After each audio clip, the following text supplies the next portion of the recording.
micrófono, pero me he dado cuenta de que el micrófono no funciona. No habéis oído nada por el Absolutamente. Mejor no funciona ninguno. Entonces voy a hablar sentado para aprovechar que está aquí el micrófono.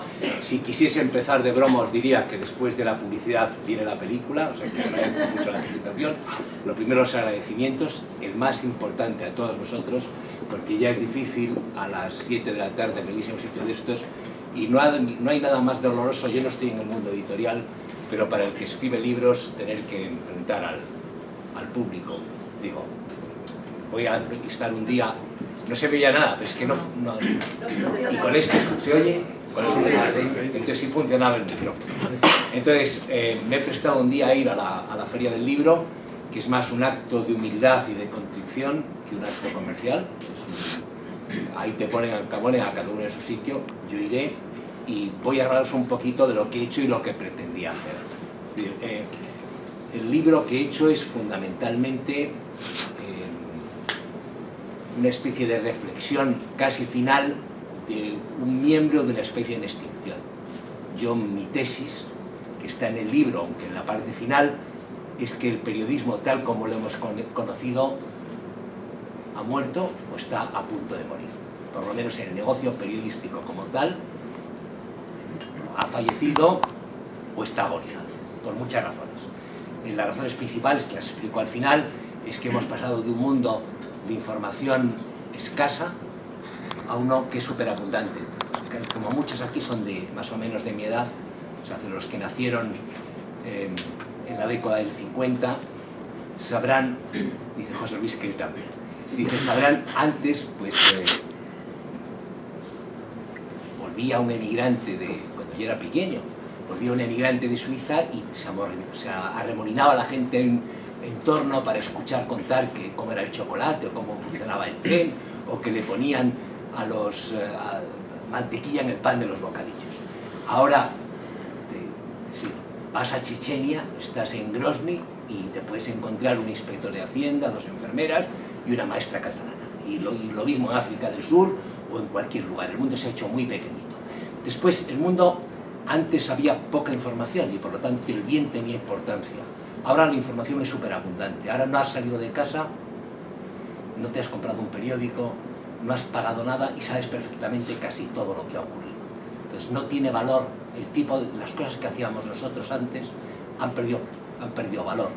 Os tenéis que acordar todos de un personaje mítico que es un maestro, mucho más que muchos extranjeros, que era Miguel de la Cuadra. Miguel de la Cuadra hace ahora 45 años o 50 años publicaba en las páginas de hueco grabado del Ya, cuando existía el Ya, tenía unas páginas y empezaba a meter color, unos reportajes que él hacía por el Amazonas. Entonces Miguel de la Cuadra se iba por el Amazonas, le picaba una araña en el dedo gordo, se le ponía el dedo gordo como un salchichón, él hacía unas fotos del dedo gordo, se sajaba el dedo gordo, y 20 días después o 30 días después aparecía el reportaje del dedo gordo de Miguel de la Cuadra y se publicaba y tenía éxito. Ahora pasan 2 minutos y todo es viejo. Ahora, cuando yo empecé en la profesión, había un terremoto en Haití y empezaban a decir las radios que había habido un terremoto espantoso en Haití.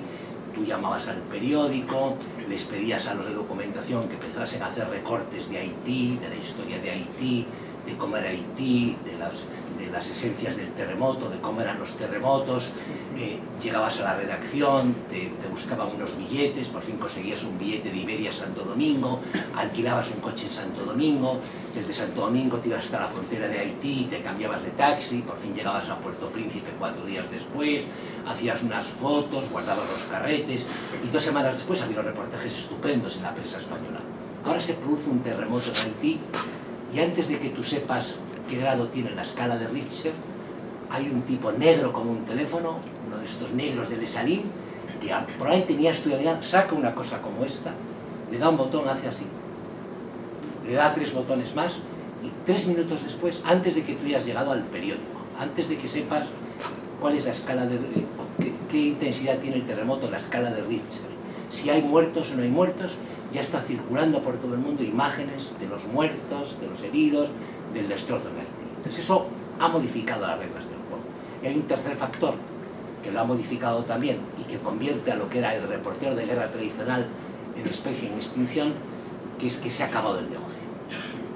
Los años dorados del periodismo han pasado. No todo es periodismo. Vamos a ver, Sálvame no es periodismo, aunque parezca periodismo. Los debates de televisión es más circo que periodismo, o más espectáculo que periodismo. No, pero es más, el periodismo de la persona con curiosidad, con sensibilidad, con una pizca de sentido común, que hablaba idiomas malamente, inglés como lo hablaba Manu Leguineche, que recorre medio mundo, que elige una situación tremenda, una serie de elementos, lo redacta de forma bonita y lo publica. Ese personaje está en extinción. Está en extinción porque cuesta mucho dinero y los medios de comunicación han dejado de ser un negocio, todos, sin excepción. Si antes la publicidad iba vinculada al medio de comunicación. Antes, si tú eras de La Coruña, los que seáis de La Coruña, y te casabas y no aparecía en La Voz de Galicia, en las notas de los ecos de sociedad que te habías casado, seguías soltero para toda tu familia. Si eras de 30 años, en la que lo pasé, como no es, lo pasé extraordinariamente bien. Sé que suena muy fuerte decir que se puede ser reportero de guerra y pasarlo extraordinariamente bien como yo lo pasé. Eso yo creo prácticamente que ha desaparecido. Todavía quedan algunos, hay gente con enorme esfuerzo que intenta cosas, pero cada vez será menor. Y de hecho, si os fijáis y miráis los periódicos españoles, los que todavía leáis prensa impresa, nosotros no tenemos corresponsales en África. O sea, en toda África no tenemos, yo creo, no hay ningún periódico español que tenga un corresponsal. Yo no sé si los tiene Televisión Española, pero ya me extrañaría. Yo no creo que ninguna de las grandes cadenas de televisión que gastan millones en programas de todo tipo tenga un corresponsal en el Congo, o en Ruanda, o en Burundi, o en Alto Volta, o en el Sahel, o en Sudáfrica. Yo creo que no tienen absolutamente nada. Entonces eso ha cambiado. ¿Qué otra cosa ha cambiado en la profesión? La velocidad. La velocidad. Os voy a contar una anécdota y como sé que después vais a hacer muchas preguntas, ya nos preguntaré muchas más, no os contaré muchas más, pero hay una. La batalla de Trafalgar, que es una batalla fundamental en la historia de España, en la historia del mundo, porque es la batalla que marca definitivamente el fracaso de Napoleón, porque a partir de ahí Napoleón no va a poder conquistar las islas del Reino Unido, las islas británicas, y el Imperio Español es declinante. Perdemos esa batalla que se produce en 1805 en el Golfo de Cádiz, en que la escuadra franco-española, desastrosamente dirigida por el Villeneuve, en la que mueren Churruca, Gravina e incluso Nelson, pues esa batalla, el resultado de esa batalla no es conocido por la corte británica hasta 17 días después. Ellos ganan la batalla más importante, la batalla más importante del siglo XIX, la que va a marcar el ascenso a superpotencia de Gran Bretaña, y no saben que la han ganado hasta 17 días después. Lady Nelson, que se ha quedado viuda, a Nelson lo matan en la batalla, es la única baja importante que hacen los franceses. Lady Nelson no sabe que es viuda hasta que por el Támesis, 17 días después de que haya muerto el almirante, sube un barco con un barril de ron donde va metido Nelson para que no se pudra. No sabe hasta 17 días después que se ha quedado viuda. En este momento no hay ninguna noticia que tarde 17 segundos en llegar de un extremo a otro del planeta. El propio Bin Laden, y de eso ya hace más de 15 años, casi 15 años, más de 15 años, el propio Bin Laden, que vivía entonces en Afganistán, en una granja en la que no había electricidad, en la que no había televisión, porque los talibanes prohibían la televisión, se entera de que han impactado los aviones, el primer avión en las Torres Gemelas, a los 17 segundos de que se produzca el impacto, porque tenía un pequeño ordenador personal y un aparatito que se utilizaba en los barcos, que ya no se usa, que es un antecesor de los teléfonos móviles, y se entera de las cosas. El mundo ha cambiado de forma radical. En fin, vivimos un mundo en el que profesiones como la que ha sido la mía va a desaparecer. Entonces yo quería hacer un libro sobre eso, y quería hacer un libro, que es el que he hecho, que sea un homenaje a algunos de los grandes personajes que ha habido en esta historia. Hay, por ejemplo, españoles que merecerían un recuerdo más importante y que no lo tienen. Me refiero, por ejemplo, a Julio Fuentes, que fue asesinado en Afganistán. Me refiero a Miguel Gil, que era un periodista extraordinario, que fue asesinado en África. Pues yo creo que desgraciadamente todo va tan rápido que al final es más importante que salgas en un programa de televisión que todo. Nadie sabe ahora. Si ahora preguntásemos en la calle quién era Julio Fuentes, nadie sabe quién es, ni siquiera en la facultad.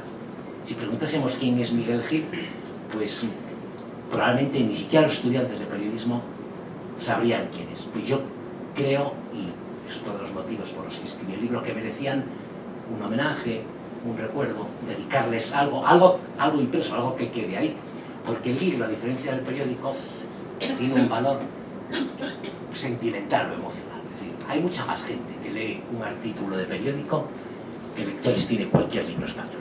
Cualquier columna de un periódico tiene más lectores, sin ninguna duda, que los bestsellers, o casi todos los bestsellers que se hacen en España.